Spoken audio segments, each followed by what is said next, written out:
Bien le bonsoir à tous. On se retrouve encore une fois pour un nouvel épisode du Codes où je vais encore partager ma perspective unique sur les différents sujets que nous allons aborder à travers les questions qui nous sont posées. Ok. Bon, la première question va être, selon vous, quelles sont les compétences essentielles dont une personne a besoin pour réussir? Selon moi,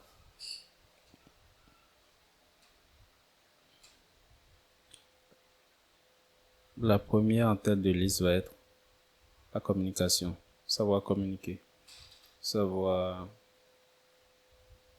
échanger des idées, transmettre une idée et la faire accepter par les autres. Et la deuxième qui est intimement liée à cette première, c'est savoir networker, c'est-à-dire savoir créer un relationnel.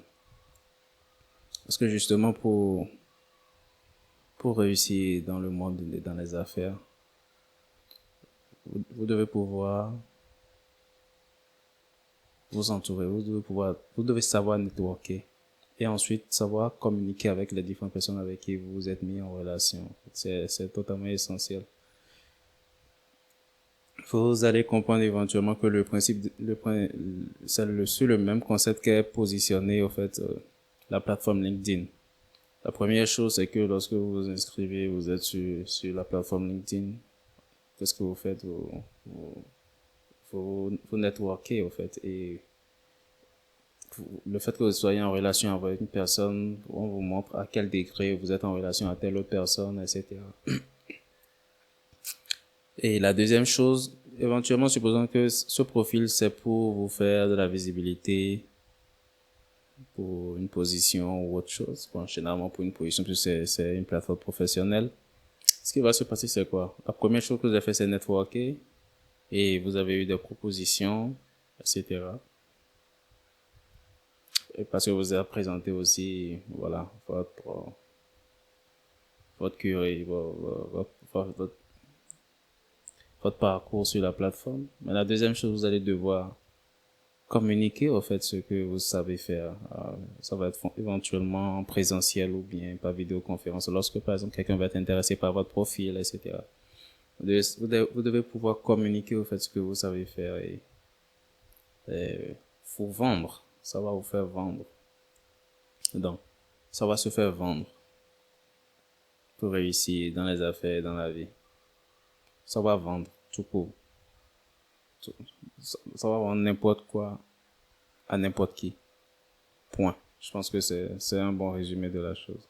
C'est la compétence essentielle, communication, networking et savoir vendre. Je pense que rien qu'avec ces trois-là, vous pouvez littéralement tout accomplir. Tout accomplir. C'est pas exagéré, mais ou du moins c'est un peu exagéré, mais c'est pas exagéré du tout. La majorité des trucs sur cette planète sont réalisables rien qu'avec ces trois compétences. Savoir toucher les bonnes personnes, savoir quoi dire, savoir parler avec ces bonnes personnes et pouvoir leur vendre votre idée ou votre, voilà. Quelle est votre chanson de karaoké préférée?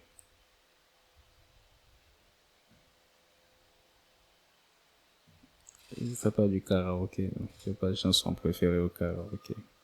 Il y a un certain nombre de trucs que j'aime écouter et je fais pas du karaoké. Donc c'est merci, non merci, je passe mon tour. Il n'y a pas de gens qui chantent pas ici. Quel est votre système de valeurs fondamentales et comment qu'est-il vos décisions? Un système de valeurs fondamentales. La question est bien posée, mais je ne... Comment l'aborder? Ok, oui, j'ai un système de valeurs sur lequel je... Écoutez, pour moi, les choses sont plutôt simples. Il y a il y a un certain nombre de trucs très simples. Je ne veux pas directement classer ces éléments-là dans mes valeurs, mais ce sont des aiguilles, au fait, dont vont dépendre, au fait, mes valeurs.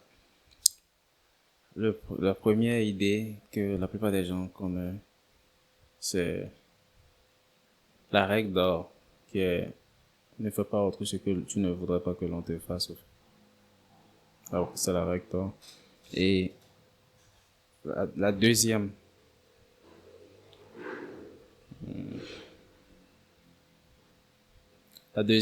qui pourrait être classée la première, c'est justement fais à autrui ce que tu voudrais que l'on te fasse. Et la troisième,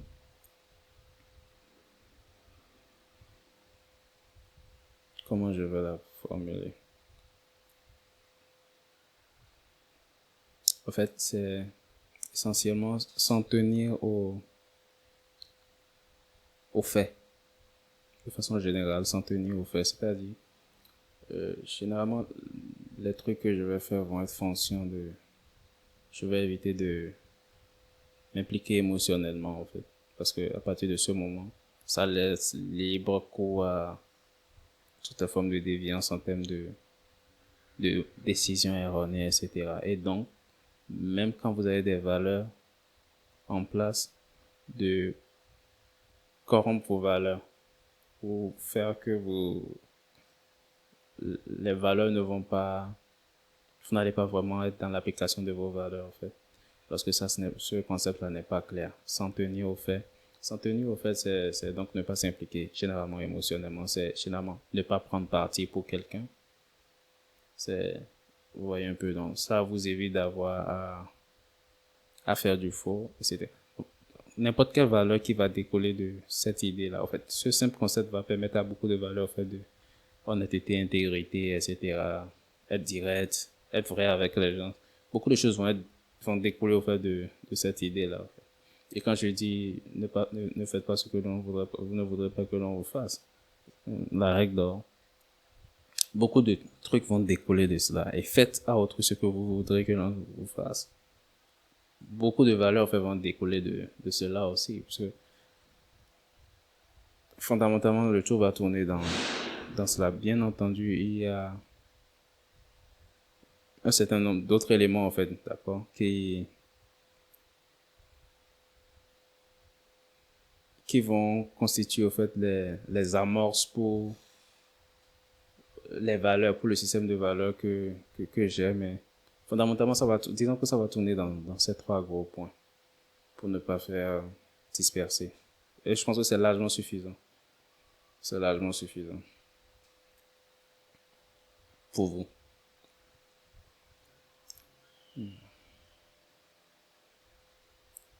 Quelle question persistante vous posez-vous sur vous-même? Ce que je me pose persistante, je vais dire donc très régulièrement, presque, wow, presque, presque très souvent en fait. Pas sur moi-même, mais à moi-même. La question que je me pose souvent, très souvent à moi-même, c'est qu'est-ce que je veux?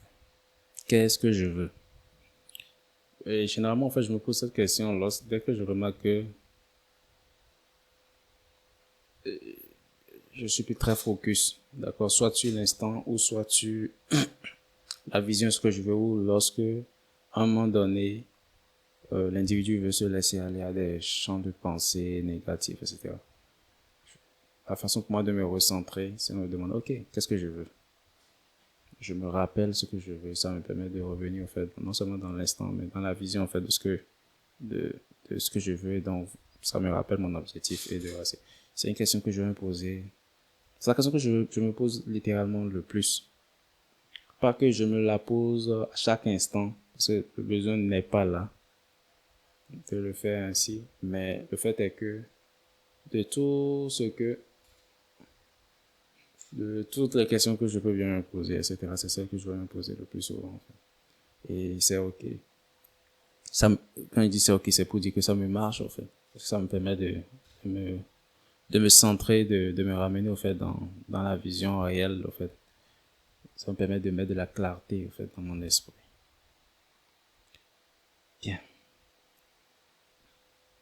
Pouvez-vous pardonner à un ami qui vous a profondément blessé?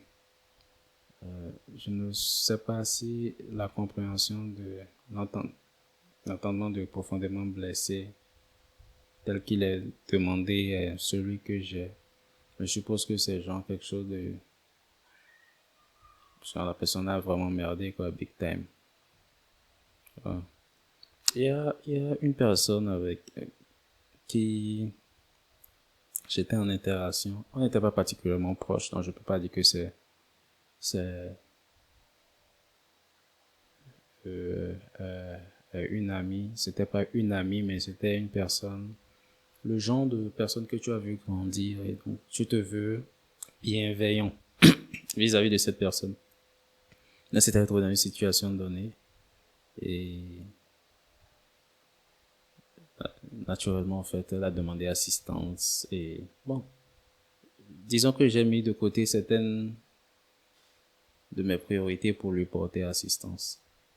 J'ai mis de côté des choses qui me tenaient vraiment à cœur pour porter assistance. Mais je me suis rendu compte qu'à un moment donné que la personne, non seulement elle n'a pas été totalement honnête avec moi vis-à-vis au fait de la situation, mais vis- vis-à-vis au fait de, c'était la situation pour laquelle elle voulait de l'aide, mais dans la suite des événements aussi, disons qu'elle a merdé avec moi. Et maintenant que je suis en train d'en parler, c'est déjà arrivé aussi avec une autre personne. Et qu'est-ce que je... Voilà, bon, finalement, elle a trouvé le moyen d'arranger enfin, d'arranger les choses. Et c'est-à-dire ce qui était de notre interaction, ce qui, le retour qui devait m'être fait, m'a été fait, du point de vue de l'interaction qu'on a eue. Mais c'est vrai qu'elle avait merdé avec moi. Je veux juste pas entrer dans les détails. Et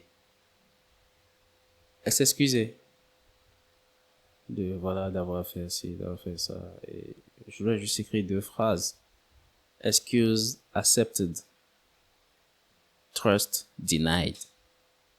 C'est aussi simple que ça. J'accepte tes excuses, mais je- la confiance, voilà. Il n'y a plus. On trust denied. C'est juste comme ça, en fait. J'ai été relativement dans le même style de situation, en fait, avec quelqu'un d'autre. Un monsieur pour lequel j'ai beaucoup de respect. Disons, c'est-à-dire que mon respect pour lui, il est au présent. Ça ne change rien, en fait, à l'estime, au respect que je lui porte, d'accord? La situation, etc. Mais on était très proches. Quand je dis très proche, c'était vraiment très proche. C'est quelqu'un de qui j'ai vraiment appris. Et pour dire que il m'a mentoré, si je vais simplifier la chose, il a été mon mentor pendant une période pour un truc bien particulier dans mon existence.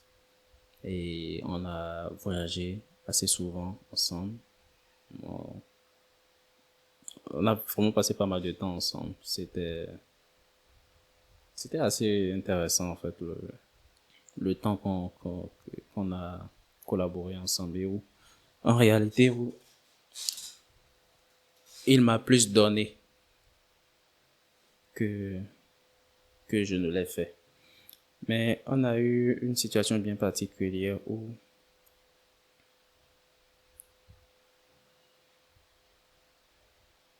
je lui ai apporté assistance par rapport à un truc bien particulier et je suis très truc là sur les feedbacks. Voilà, sur les feedbacks. Et il y avait un feedback particulier qu'il devait me faire. Parce que de ce feedback dépendait d'autres décisions que je devais prendre. Mais cette fois-ci sur le plan personnel. Et disons que à un moment donné, au moment de me faire le feedback, il a eu une préférence. Il a eu une préférence pour d'autres personnes par rapport à ce qui devait être fait. Bien qu'il savait que, ok, voilà, j'attendais ce feedback-là, etc. Il a eu une préférence en termes d'options et voilà, on en a discuté, mais il voulait juste décaler, au fait, genre, en fait, ce feedback pour plus tard. Ok, on allait en reparler une autre fois, etc. Donc, moi, je suis rentré chez moi, tranquille. Et après, je lui ai juste fait comprendre que voilà, l'événement en soi m'a, bien sûr, voilà, je lui ai fait comprendre, je, je ne suis pas aveugle pour tout ce qu'il a eu à faire pour moi, ce genre de truc, mais que éventuellement, dans cette situation bien particulière où l'enjeu ce n'était pas moi, mais c'est-à-dire que les décisions que je devais prendre impliquaient d'autres personnes. Si ça ne touchait que moi, il n'y a pas de souci. Je peux prendre. Je, je peux juste prendre et puis il n'y a pas de souci, on n'en parle plus. Mais ce n'était pas moi l'enjeu. Et vu que ça touchait d'autres personnes et que cela dépendait de moi, là, paradoxalement, c'est pour cela que je l'ai vraiment pris personnellement. Et je lui ai fait comprendre, voilà, que c'est là que je l'attendais, en fait, et qu'il a merdé. Du point de vue de, je n'ai pas pu compter sur lui à ce moment-là. Ce n'est même le fait est que même si ça, c'était un truc personnel, enfin, qui ne tenait compte que de moi, il n'y aurait pas eu de souci. Donc, mais bon, pour faire court, voilà, je vais faire comprendre que bon, voilà, ça, il n'a pas été au rendez-vous. Donc, ce qui s'est passé, j'ai juste pris ma distance, tranquille. N'empêche que, c'est un monsieur pour lequel j'ai la plus grande estime. Et voilà, en fait, il a joué un rôle des plus extraordinaires et c'est un monsieur d'une très grande générosité de cœur qui, à tout point de vue, à tout point de vue. Donc, pouvez-vous pardonner à un ami qui vous a profondément blessé?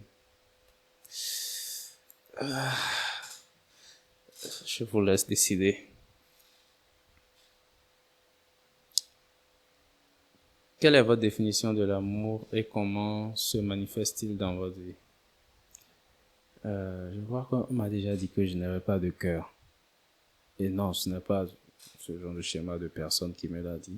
C'est littéralement en fait des amis, etc. C'est dans mon approche de certaines choses,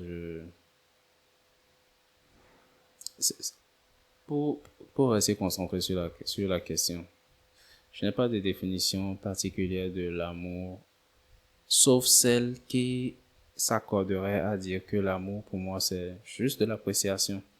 C'est-à-dire, avoir de l'appréciation pour une personne. L'appréciation. Avoir de l'appréciation pour une chose. C'est ce que je mets juste dans de l'amour, en fait. Et lorsque tu apprécies quelque chose ou quelqu'un, voilà, tu en prends soin. C'est tout. Tu n'es pas au petit soin, mais tu en prends soin. Tu donnes.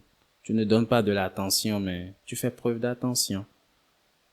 Tu fais preuve d'attention. Pas pour toutes les choses, mais quand cela est nécessaire. Et pas parce que, par exemple, en parlant d'une dynamique relationnelle entre deux personnes, pas parce que l'autre le demande, mais juste parce que c'est ton élan naturel pour aller vers le faire, mais juste parce que tu as de l'appréciation pour la chose. Ça se fait spontanément, en fait. Et il n'y a pas un calendrier, au fait, qui régit cela, disons-le comme cela. Donc, ce n'est pas quelqu'un d'autre de le décider pour toi, c'est supposé être un élan intérieur de soi vers l'objet de l'appréciation. Et donc, comment cela se manifeste dans ma vie? Écoutez, pour moi, c'est un thème qui est super générique et qui reste générique pour moi, quel que soit le type de relation. Bon, c'est l'une des raisons pour lesquelles, en fait, on m'a fait comprendre que j'avais pas de cœur, quoi. J'ai répondu que, en fait, c'est un trou noir qu'il y avait là. Parce que ma perception des choses n'est pas forcément la plus populaire. Mais j'ai la même appréciation pour tout le monde, disons-le comme ça. Et maintenant, certains individus vont se démarquer du lot, mais leur démarcation du lot va juste affecter, au fait, ok, le degré d'interaction et de lien, ou l'intensité du lien qui va nous unir, c'est-à-dire sur les choses sur lesquelles nous allons collaborer. Mais au-delà de ça, juste pour le simple, de par la simple nature, au fait, de la personne, avoir une appréciation bien particulière, non, ce n'est juste pas moi. Donc, je ne sais pas si j'ai vraiment répondu à la question, mais c'est à peu près de cette façon que je pourrais répondre.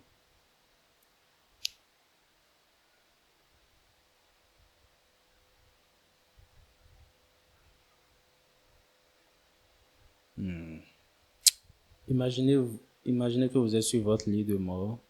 De quoi voudriez-vous que vos proches se souviennent le plus de vous?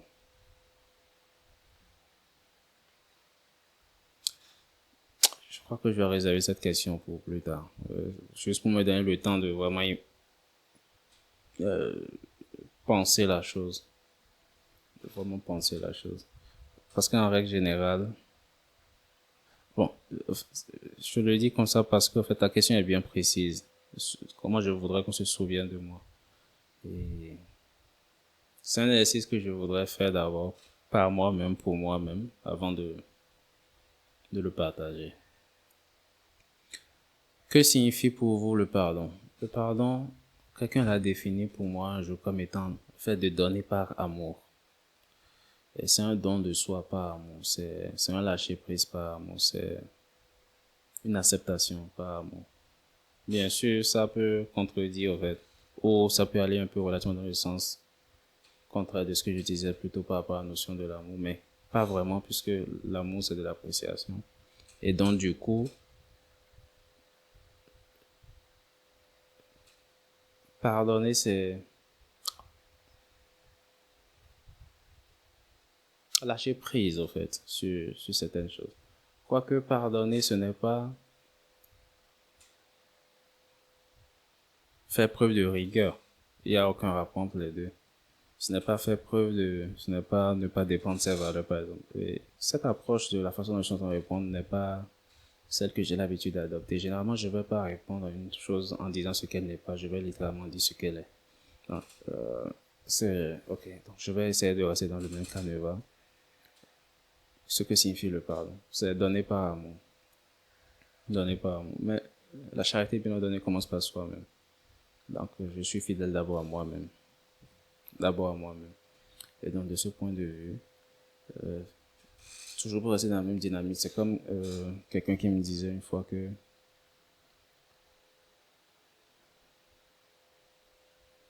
le pardon des péchés n'empêche pas en fait la prise de responsabilité et assumer les conséquences donc, de nos choix. Ouais, je t'ai pardonné, mais tu dois en assumer quand même les conséquences. Donc, j'aurais juste nuancé en fait cette notion-là en fait, de n'importe quoi que l'on pourrait mettre en fait dans la définition du pardon. Et généralement, les gens vont associer la notion de pardon à, ok, bon, on a oublié ou bien on a décidé que la chose est moins grave dans notre esprit, etc. Donc, ok. Mais non. Et pour être plus juste et plus frais dans ma définition de la chose, lorsque je dis que je te pardonne, c'est le moment où je ne vois plus la faute réellement. Je te vois, mais je ne vois plus la faute. C'est-à-dire, tu as merdé, mais je ne vois plus la merde. Elle n'existe plus. Je l'ai changée. C'est-à-dire, je nous vois rire, je nous vois sourire, je nous vois en bon terme, indépendamment de ta merde. Ce n'est pas force. C'est-à-dire qu'il n'y a pas de rancœur, il n'y a pas de rancune. Il n'y a plus cette vision de, ou cette perception de toi étant au centre d'un conflit dans mon esprit, mais plutôt une dynamique où nous sommes juste alignés, où nous avons juste de l'appréciation l'un pour l'autre, au-delà de tout ce qui aurait pu se passer. Parce que, au fait, je ne vois même plus ce qui s'était passé, parce que ce n'est tellement pas important que ce que je te donne par appréciation, c'est cette reconnaissance de, ok, tu as quelque chose de, ou tu es quelqu'un de bien différent, en fait, de cet événement. L'individu étant séparé de l'événement. Supposons quelqu'un qui vous a créé un problème bien particulier, ça vous a fait mal, etc. Ok. Mais pardonner, c'est littéralement, comme le disait John Zerka, si vous pouvez arriver à vous visualiser en train de rire avec cette personne qui vous a poignardé, vous êtes en train de rire et vraiment de gaieté de cœur, là, vous savez que vous avez pardonné. Mais avant cela, non, c'est juste des mots. C'est juste vous avez oublié la faute. Ou, bon, le temps a fait que ce n'est moins grave dans votre esprit, etc. Ou quelqu'un vous a convaincu de banaliser ça. Ou quelqu'un vous a convaincu que de tout laisser à Dieu. Mais dans tous les cas, ce n'est pas votre effort personnel ni votre travail personnel. Conscient et actif. Pardonner, c'est ne pas oublier, bien qu'il faut oublier. Mais pardonner, c'est changer de version. C'est changer de version. Lorsque je te pardonne, je ne vois plus la faute. Donc, je change la version de l'histoire.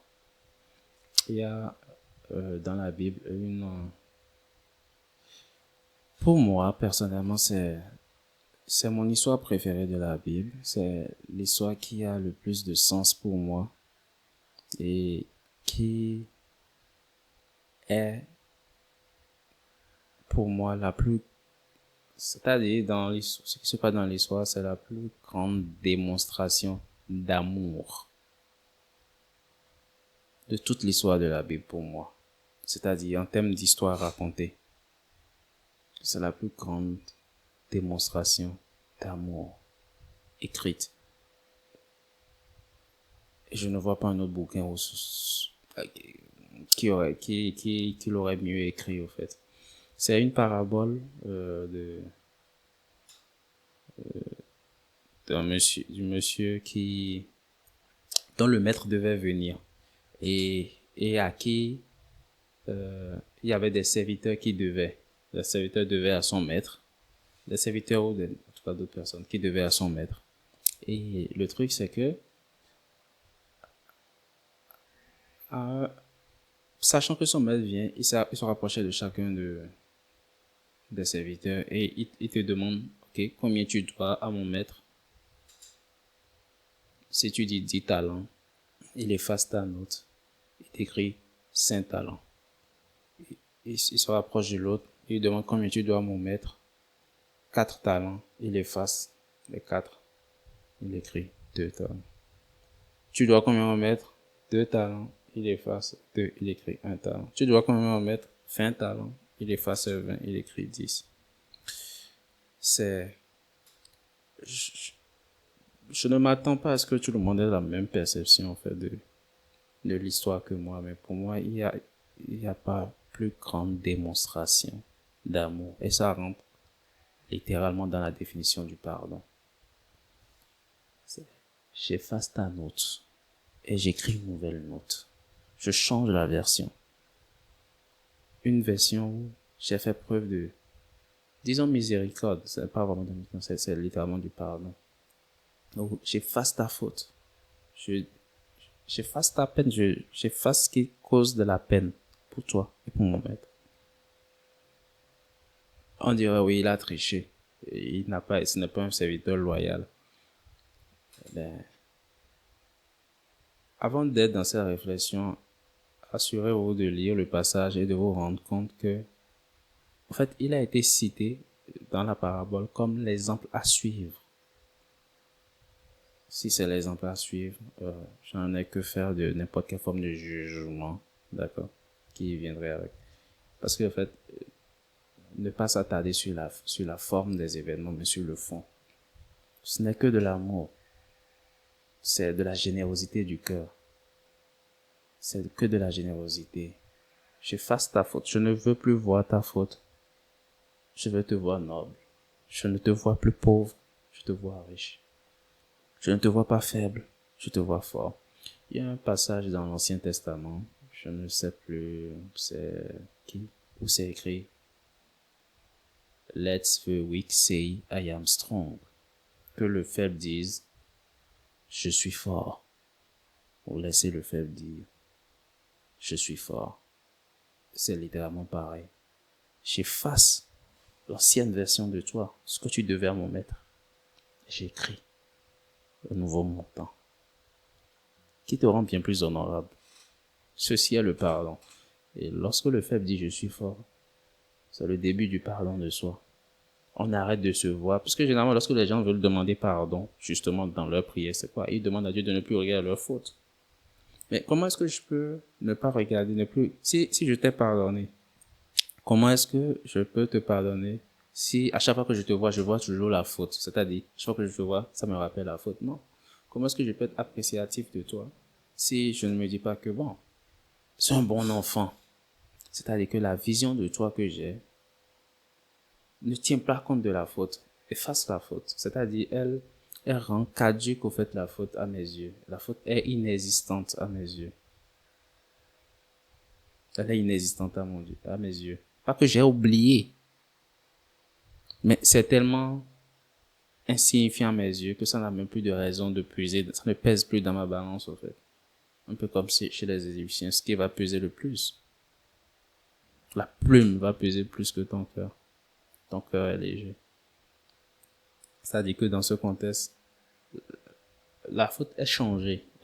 Ce n'est pas que ça ne reste pas une faute, mais je ne t'identifie plus à cette faute. Je te vois différent. Tu es quelqu'un de différent pour moi. Tu n'es plus faible, tu es fort. C'est là pour moi le pardon. Donné par amour. Et ça ne peut être fait que par amour, en fait, que ce soit pour soi ou pour les autres. Ça ne peut être fait que par amour. Donc, voilà ma chanson. Que signifie pour vous de vivre un but dans la vie? Que signifie pour vous de vivre un but dans la vie? Je ne sais pas si la question est bien posée, si c'est moi qui ne la comprends pas bien. Dans tous les cas, vivre un but dans la vie, il faut donner un sens à toutes choses que nous faisons. Il faut donner un sens donc à la vie, notre existence. Et vivre un but dans la vie. Je pense que vivre un but, c'est éventuellement s'évertuer à le réaliser. Éventuellement s'investir à le réaliser. Éventuellement s'engager à le réaliser dans la dynamique de la réalisation de ce but-là. Et je pense que il y a littéralement donc rien de plus noble au fait pour toute existence. Parce que c'est un processus qui emmènera l'individu à changer, à aller de l'avant, à réaliser quelque chose qui a de la valeur, qui a de l'importance, déjà pour lui-même en tant qu'individu et éventuellement pour l'environnement, dans la société dans lequel il évolue. Et c'est super noble, je trouve. C'est super noble. Si je le prends de ce point de vue-là, c'est super noble. Quel est votre rapport à l'échec? L'échec, je crois que dans un épisode précédent, j'avais déjà parlé de l'échec comme étant juste un tremplin pour le succès. Et j'avais évoqué Winston Churchill qui disait le succès c'est d'aller d'échec en échec sans perdre son enthousiasme. Et donc, je suis OK avec cette notion-là. La question c'est mon rapport avec l'échec, c'est que j'accepte que ça fait partie du process. Et en réalité, c'est pas, c'est juste ce qui se passe avant que ce que tu veux se passe, en fait. C'est juste ce qui se passe avant que ce que tu veux se passe. Ce n'est pas réellement, pas d'attache émotionnelle particulière à lier à la chose. Il faut juste, voilà, comprendre que ça fait partie de la dynamique de l'existence. Que signifie pour vous le vrai bonheur? Comme s'il y en avait de faux. Bonheur égale accomplissement. Et accomplissement vient juste lorsqu'on a réalisé quelque chose. Et lorsque l'on a réalisé quelque chose d'important, quelque chose qui est meaningful, qui a du sens, oui, qui a du sens. Et éventuellement, lorsque, de façon ultime, l'on s'est accompli soi-même. L'on s'est accompli soi-même. Et encore une fois, je reviendrai sur le concept de les différentes sphères de l'existence et l'accomplissement dans chaque sphère de notre existence va générer en fait ce champ de satisfaction que nous allons appeler bonheur. Encore pour revenir sur l'aspect de l'existence, c'était, voilà, euh, spirituel, le physique, santé, professionnelle, relationnelle, et puis financier. Et puis financier. Ça, c'est pour moi. Parce que pour moi, je pense que quelque chose que l'on va citer en plus de cela, en réalité, ça peut être contenu dans les six là. Donc pour moi, j'établis juste six sphères de l'existence.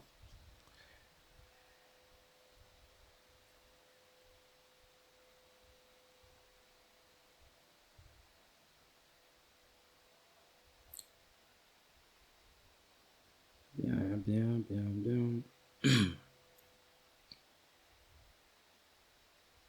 Si vous pouviez avoir une conversation profonde avec n'importe quel personnage historique ou fictif, qui serait-ce? Personnage historique. Il y a un qui est un peu, qui est super abstrait dans sa présentation des choses. Il y a un que, pour lequel j'ai la plus grande appréciation. Neville Goddard. Personnage historique. Ça va être Neville Goddard. C'est un mystique. C'est un mystique chrétien. Ce serait juste avec lui. Personnage fictif. Personnage fictif. Laissez-moi voir.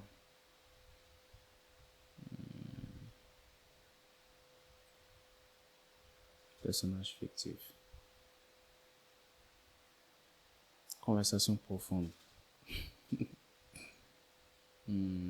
Est-ce que ça va être au cinéma ou dans les animes? Au cinéma, quel personnage est suffisamment pour que j'ai envie d'apprendre? Dans les animes, peut-être ça viendra. Je n'ai pas de, je suis pas en train de trouver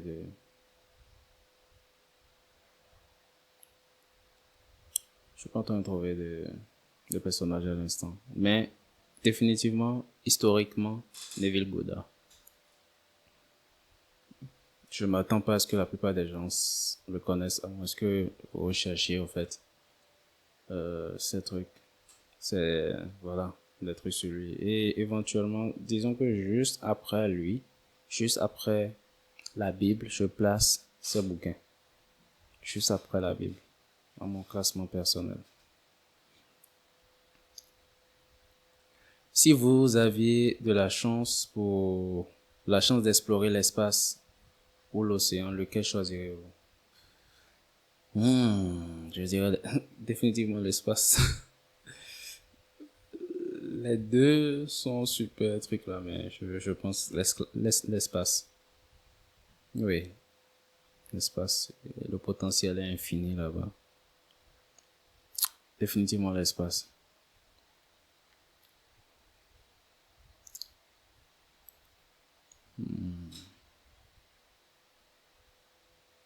Quel phénomène,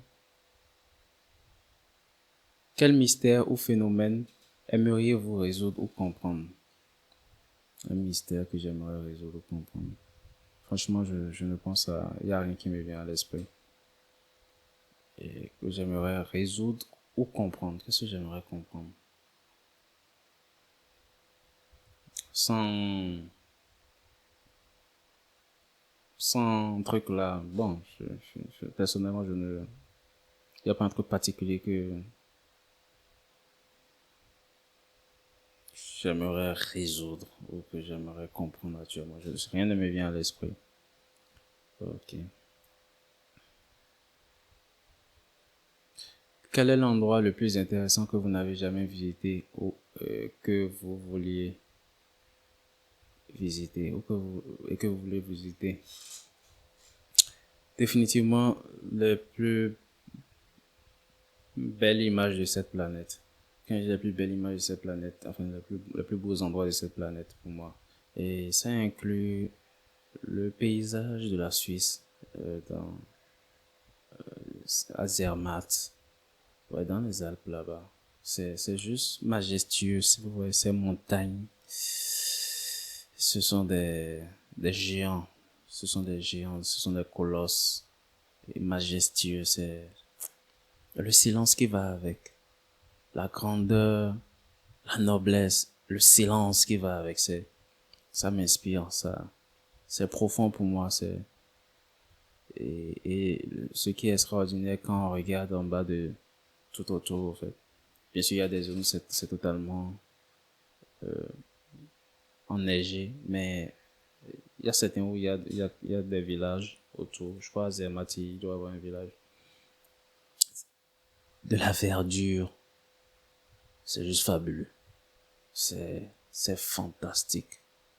Fantabulous, c'est juste fantastique. C'est à couper le souffle.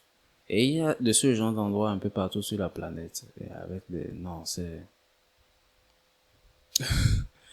pour moi, en fait, le number one, c'est Zermatt. C'est-à-dire, si je dois choisir, je vous promets que sur cette planète, il y a que du beau. Il y a vraiment du beau. Mais si je devrais choisir un endroit où, ok, chaque année, je vais y aller, je vais y aller autant que possible, etc. C'est là-bas, en Suisse, Zermatt, Zermatt, ou Oberland, mais Zermatt. Et alentour, en fait, c'est juste magnifique. Faut le voir pour le croire. Il faut le vivre. Il faut le vivre. Euh,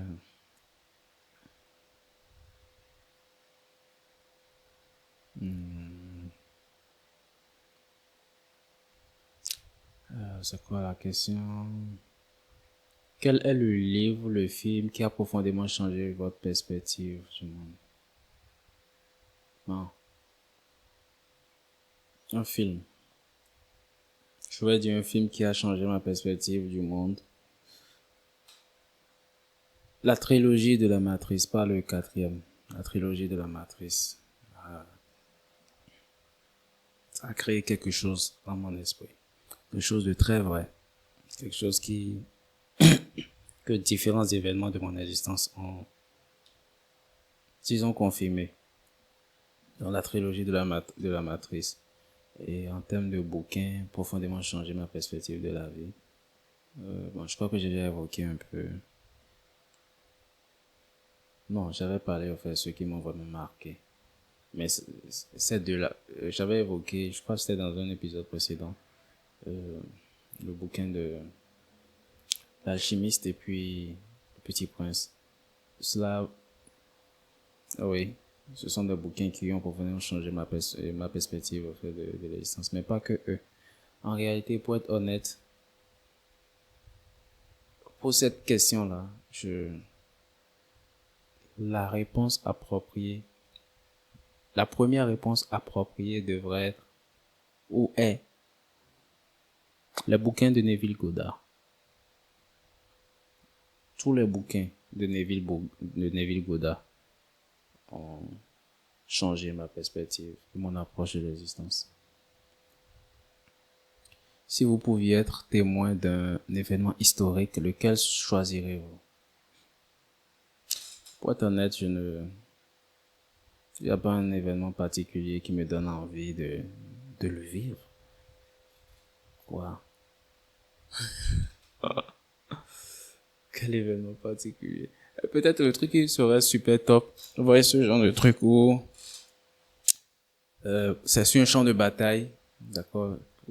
Un temps un peu, disons, médiéval. C'est sur un champ de bataille et tu es devant, tu as ton épée et tu mènes. Donc c'est pas un événement historique, mais genre, si je devrais retourner à une époque, s'il y a un événement que j'aimerais, pour lequel j'aimerais être acteur, etc., genre, suivre l'événement, etc. Tu es parti à la conquête et tu veux démolir l'adversaire, l'ennemi et puis son armée. Tu te mets de, à l'attaque et on court, on tranche dans le vif, on tranche, on avance, c'est splendide. C'est, c'est, c'est palpitant, c'est jouissif, c'est magnifique, la conquête, c'est juste beau. Ce serait juste, il n'y a plus tellement d'émotions réellement masculines en 2024, au fait. Il n'y a pas ce degré d'adrénaline c'est pas juste l'adrénaline, à un moment donné, tu te sens tellement bien que c'est comme s'il y a de l'adrénaline et puis de l'endorphine et puis de l'adrénaline et de l'endorphine. C'est juste sublime. Et c'est, ce serait juste super hallucinant de vivre un truc pareil. Super hallucinant. Aujourd'hui, bon, tu tires ton fusil. Ne vous y trompez pas, j'aime bien les armes à feu. Cependant, ouais, ce truc-là, c'est tellement vivant. C'est tellement masculin, c'est manly, ça reste, tu y es à fond, quoi. Tu y es à fond. C'est comme le disait Neil deGrasse. Il disait que, euh, dans l'histoire de l'humanité, dès que les premières armes que l'on pouvait utiliser à distance ont été créées, on a identifié, au fait, cette époque-là comme le moment où l'homme a commencé à être lâche. Je ne suis pas en train de citer exactement ces mots, je suis à peu près un peu de paraphraser, mais c'est littéralement l'idée. C'est-à-dire, puisque maintenant, tu n'as plus besoin de venir attaquer de face, etc. Enfin, à portée de main, quoi. L'individu, tu peux tirer une flèche à distance. Et donc, en fait, cette distance-là est l'équivalent, en fait, plus la distance est grande, plus la lâcheté de l'humanité a augmenté, a évolué, quoi. Et il disait, en fait, que aujourd'hui, en fait, voilà, tu peux appuyer un bouton et tu lances ta bombe atomique, en fait, sur n'importe qui, n'importe où, n'importe quand. Il suffit juste que tu aies la bombe et que tu aies la localisation. Et justement, c'est simple à faire. Et donc, des gens qui n'oseraient pas te porter atteinte directement se trouvent dans le confort de pouvoir le faire, en fait, du coin de leur bureau, en fait. Et donc, voilà, il décrivait un peu cet âge l'âge à partir duquel nous avons commencé par tu éliminer nos semblables à distance, comme celui où la lâcheté de l'homme a commencé par grimper, en fait. Pour dire, ouais, je suis bien fan de, écoutez, une autre façon simple de lui dire, toute personne qui a aimé regarder les films chinois, de combat chinois, etc., va comprendre au fait ce que je dis. Pas le ressenti de ce que je dis, mais genre ce truc de tac, tac, de contact au fait, là, c'est vivant. Et pas que ça, autant, voilà, au Moyen-Âge, disons, ouais, je peux dire Moyen-Âge européen, quand vous regardez les films, voilà, dans ce genre de tendance, au fait, vous voyez pas du genre de schéma dont je parle. Vous prenez une époque de Gengis Khan, vous prenez un Alexandre le Grand, vous prenez la Rome majestueuse, la Rome, la vraie, la seule. C'est, et je sais pas si la planète connaîtrait encore, en tout cas, quand je tiens compte de notre civilisation actuelle, si on connaîtrait encore des périodes aussi glorieuses du point de vue de la guerre. La guerre, c'est un art. C'est un peu comme le disait l'autre, je sais plus qui, que euh, j'essaie de retrouver les mots exacts. Je vais peut-être paraphraser, mais ce que la personne disait, c'était que la guerre est aussi vieille que l'humanité et que la paix n'est qu'une invention nouvelle.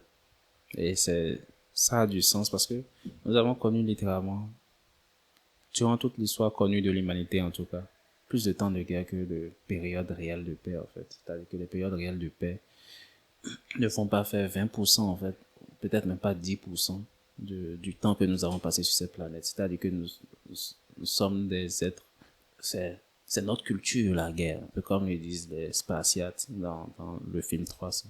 C'est juste notre culture, que l'on le veuille ou pas, qu'on l'admet ou pas. Nous avons plus escellé à cela qu'à la paix.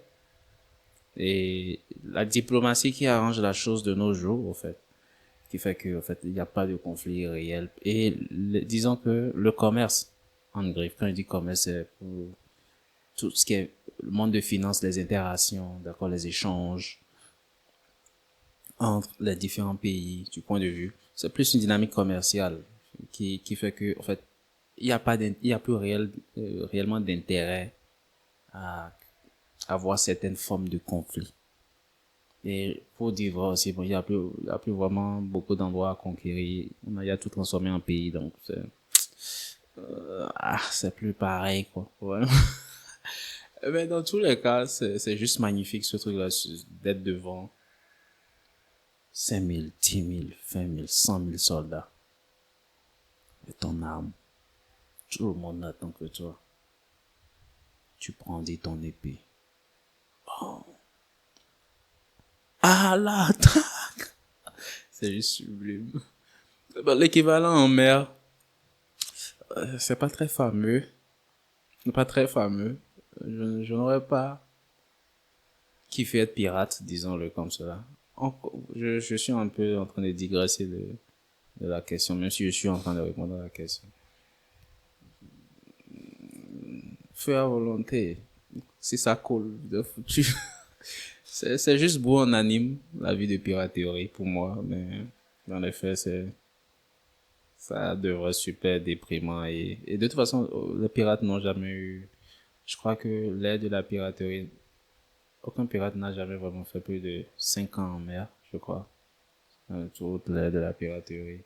Il n'y a pas un pirate qui a une carrière marine de 5 ans ou plus, il me semble. C'est-à-dire, dans tous les cas, ce n'est pas une longue carrière, quoi, pour dire à quel point ça devrait être un peu merdique quand même, en fait. Non, je préfère la TFM. Et foncer droit, couper. Ouais.